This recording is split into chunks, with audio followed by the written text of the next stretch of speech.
대한민국은 지금 가뭄으로 땅이 타들어가고 메르스 공포로 속이 타들어가고 있습니다. 하루빨리 메르스 사태가 진정돼야 할 텐데요.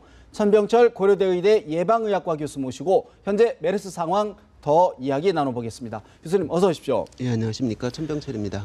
네, 이게 참 메르스 사태가 좀 진정될 듯 하면서 계속 확산 추세에 있는데요. 그런 만큼 시청자들, 국민들이 가지는 질문, 궁금증들이 참 많은 것 같은데요. 첫 번째 질문 보시고 이야기 나눠보겠습니다. 네. 첫 번째 질문입니다. 임신부 확진, 메르스 공포 어디까지? 사실 임신부라고 하면 아무래도 의료라든가 여러 가지 그 면역력이 좀 굉장히 취약한 상태라고 볼 수 있는데 네, 맞습니다. 어떻게 봐야 됩니까? 임신부. 네, 임신부 같은 경우에는 면역 상태가 일반인보다 훨씬 낮은 상태이고요. 인플루엔자와 같은 다른 바이러스에 감염되었을 때 쉽게 합병증이 발생합니다. 그 사우디아라비아 같은 경우에도 임신부 감염 사례가 있는데요. 예. 그 사산이나 아니면 이제 사망의 결과가 보고된 적도 있고요. 또 메르스 같은 경우에는 그 소아 같은 경우에는 감염이 잘 안 되긴 하지만 14개월의 소아도 보고된 사례들이 있습니다. 그래서 메르스의 특정 연령은 안 걸린다거나 안전지대가 있다거나 그러진 않습니다. 다만 이제 소아 같은 경우는 성인에 비해서 훨씬 그 발생률이 낮고 그다음에 예. 임상 경과도 적습니다. 2013년 사우디아라비아에서 한 1년 동안 11명 정도의 소아 감염자가 있었는데 그중에서 이제 9명은 무증상일 정도로 임상 경과는 성인보다 훨씬 좋았습니다. 다만 소아라 하더라도 기저질환이 있는 소아 같은 경우에는 사망하는 경우가 있기 때문에 역시 그 저희가 이제 관심을 가지고 지켜봐야 됩니다. 아무래도 이제 고령이라든가 기존의 병 질환이 있는 사람들보다는 어린 층, 젊은 연령층에서 상대적으로 적게는 걸리지만 그렇다고 해서 안심할 상황은 아니다. 이렇게 네, 봐야 되는 거군요. 네, 그렇습니다. 두 번째 질문 보겠습니다. 뭐가 있을까요? 응급실 밖 최초 확진, 4차 감염 의심. 사실 이제 서울 삼성병원에서 오늘 그동안에는 병원 응급실 내에서 사실은 확산이 됐는데 정형외과, 외래 환자가 사실은 이제 감염이 됐거든요. 그러다 보니까 일반 시청자나 시민들 입장에서는 이게 이제 공기 감염이나 아니면은 다른 경로를 통해서 감염이 되는 것 아니냐 이런 우려가 있습니다. 물론 이제 그런 가능성에 대해서도 열어놓고 조사를 해야 된다고 생각을 합니다. 그런데 삼성 서울병원 응급실 같은 경우 특히 이제 그 14번 환자가 묵었던 제2진료구역 같은 경우는 굉장히 그 촘촘하게 의자들이 가득 채워져 있었고 예. 또 이 환자는 증상이 있는 상태에서 굉장히 활발하게 움직였습니다.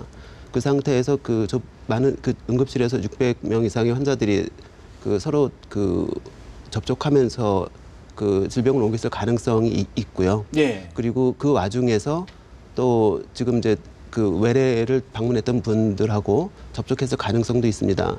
즉 14번 환자의 그 시간대별 동선하고 이른바 슈퍼 전파자라는 14번 환자요. 네. 그다음에 이제 이번에 새로 발생한 혹은 기존의 응급실에서 그 감염됐다라고 생각되는 사람들도 사실은 시간에 따른 동선을 면밀하게 관찰을 하고 철저하게 역학 조사를 해야 됩니다. 예. 그 현재 당국은 그 방역에 너무 바빠가지고 원인을 밝히는 역학 조사에는 상대적으로 좀 소홀한 감이 있습니다만 뭐 다행스럽게도 대한예방학회나 몇 개의 학회에서 도움을 줘서 그 전공의들이나 이런 사람들이 가서 같이 역학 조사를 도와주고 있기 때문에 그런 것들을 통해서 이 전파 경로나 그다음에 이 확산 경로 이런 것들이 좀 더 잘 구명될 것으로 생각합니다. 그러니까 현재 방역 활동도 중요하지만 사후를 봤을 때도 어떻게 발병 경로를 추적해서 면밀히 조사하는 분석하는 것도 필요하다. 그거는 굉장히 중요합니다.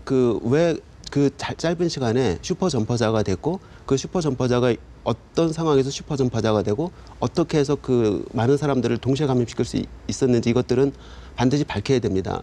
우리나라가 사우디랑 유행이 상당히 비슷하지만 다른 점이 슈퍼 전파자에 대한 겁니다. 네. 슈퍼 전파자의 상대적 숫자도 많고 그다음에 그 연쇄적으로 일어났다는 것도 사우디에서는 보고된 적이 없습니다. 그렇기 때문에 오히려 슈퍼 전파자 또 경로를 더 추적을 해야 된다. 그런 말씀이군요. 그럼요. 다음 질문 보겠습니다.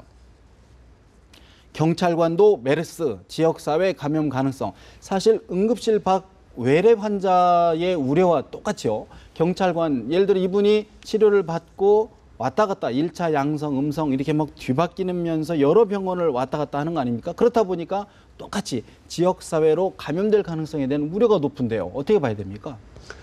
초기 방역이 실패하면서 많은 환자들이 병원 밖으로 나갔고요. 또 아쉽게도 그분들이 이제 여러 병원들을 돌아다니면서 확산시키고 있는 것이 현재 상황입니다. 그렇게 그 환자들이 많아지게 되면 비록 그 메르스가 병원 감염이 중심이 되는 그 질환이긴 하더라도 산발적으로 지역사회 감염이 나올 수는 있습니다. 다만 그 산발적인 지역사회 감염이 지금 병원처럼 연쇄적으로 이루어져서 지역사회 유행으로 될 가능성은 상당히 낮습니다. 아, 그런가요? 예, 왜냐하면은 그 2014년 작년 사우디아라비아 봄에 제다 지역에서 수백 명이 발생하고 이제 거의 90명 이상이 사망하는 큰 유행이 있었습니다. 그 사람들에 대한 추적 조사 결과를 보면은 증상이 있는 사람의 97% 이상이 결국은 다 병원에서 감염된 것으로 되어 있습니다.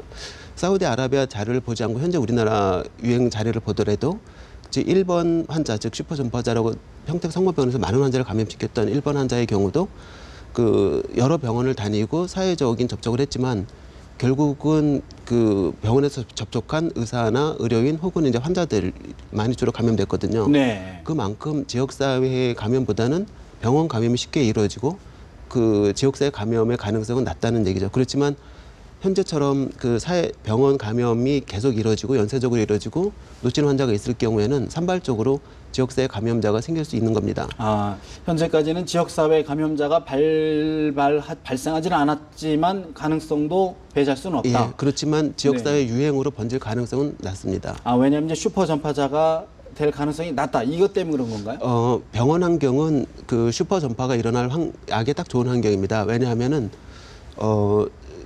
그 일단은 환자들이 다 기저질환이 있는 분들이 많고 연세가 있는 분들이 많고 또 체액이나 아니면 분비물들이 항상 노출돼 있고 또 의사나 환자들의 접촉이 상당히 긴밀하게 이루어집니다.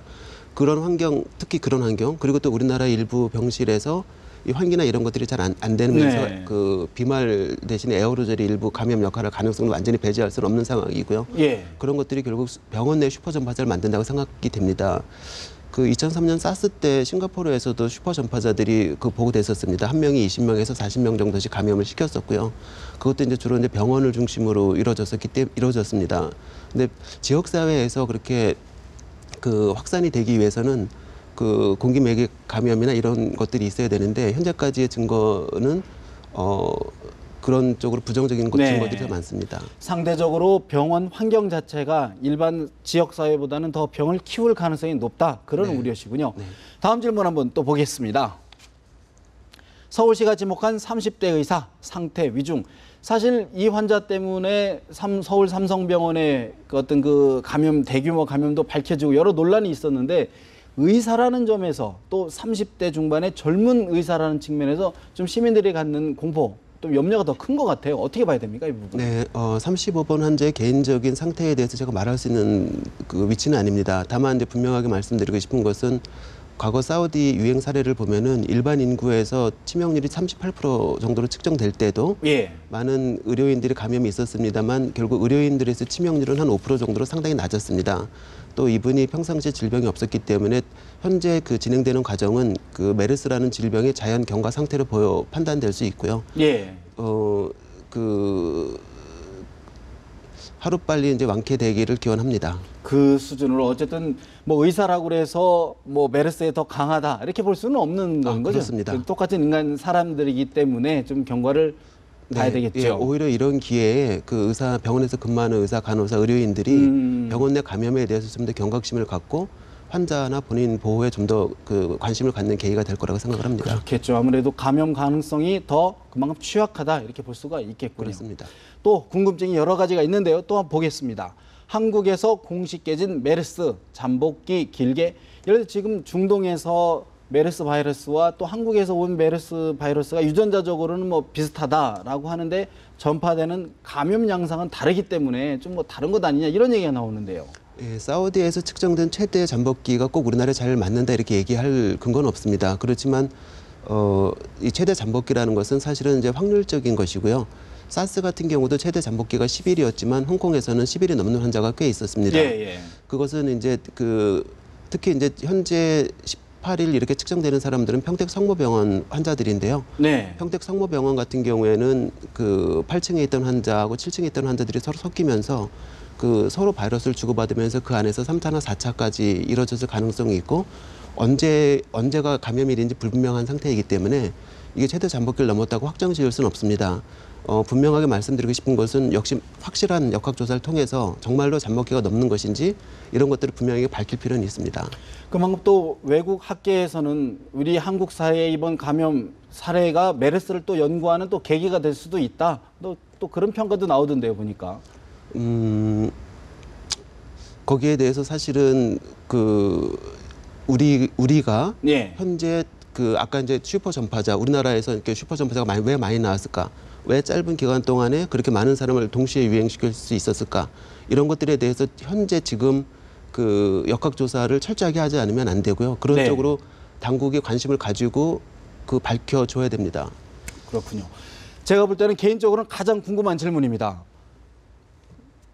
WHO 공기 감염 대비하라. 또 근데 정부에서는 공기 감염 가능성 매우 낮다. 이렇게 좀 주장이 엇갈리다 보니까 이거에 대해서 좀 어떻게 믿어야 되는 건지 좀 어떻게 봐야 됩니까, 이 부분은?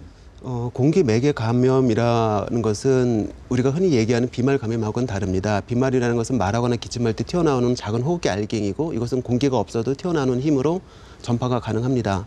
그런데 그 공기 매개 감염이 되려면은 비말보다 훨씬 작은 에어로졸 형태로 나오거나 아니면은 이제 비말이 액체 성분이 다 증발하고 비말 핵이 남는데요. 그게 공기 중에 떠다니면서 감염을 일으키는 것입니다. 네. 이렇게 되려면 바이러스가 이 외계에서 생존할 수 있는 능력이 상당히 강해야 되고 에어로졸에 상당히 많은 바이러스가 나와야 가능한 것입니다.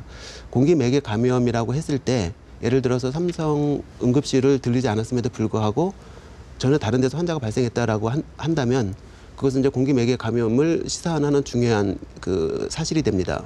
즉 공기 매개 감염이라는 것은 직접 접하가 없어도 환자가 발생할 수 있기 때문에 실제로 지역 사회에서 더 빠르게 확산될 수가 있습니다. 네.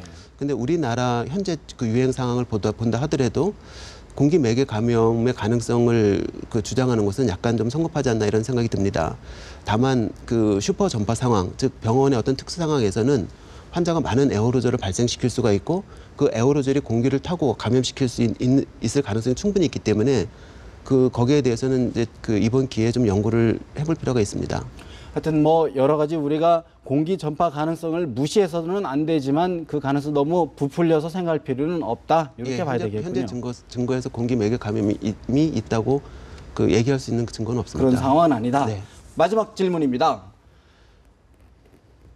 메르스 우리 집 반려동물은 괜찮을까? 사실 지금 많은 애완견, 반려동물들이 집중이 굉장히 많은데요. 이게 이제 사람과 짐승의 인수 공통 질병 아니겠습니까? 메르스가. 네. 그러다 보니까 좀 또 이렇게 우리 애완견한테도 이렇게 되는 거 아니에요? 염려가 또 있는 것 같아요. 네. 메르스의 자연 숙주는 박쥐로 알려져 있고 일봉 낙타가 이제 매개 동물로 돼서 사람이 감염되는 걸로 알려져 있습니다. 그러나 이제 그 이외에 다른 동물에서는 아직 메르스 감염 사례나 메르스로 인한 유행이 보고되지 않았기 때문에 현재로서는 안심을 해도 되겠습니다. 물론 그러니까 시민들이나 국민들 입장에서는 여러 가지 가능성은 하지만은 어쨌든 반려동물이 걸릴 가능성은 보고되지 않았기 때문에 매우 낮다. 이렇게 봐도 되는 거죠, 교수님? 네. 알겠습니다. 오늘 말씀 여기까지 듣도록 하겠습니다. 지금까지 천병철 고려대 의대 예방의학과 교수 모시고 이야기 나눠봤습니다. 교수님 고맙습니다. 예, 감사합니다.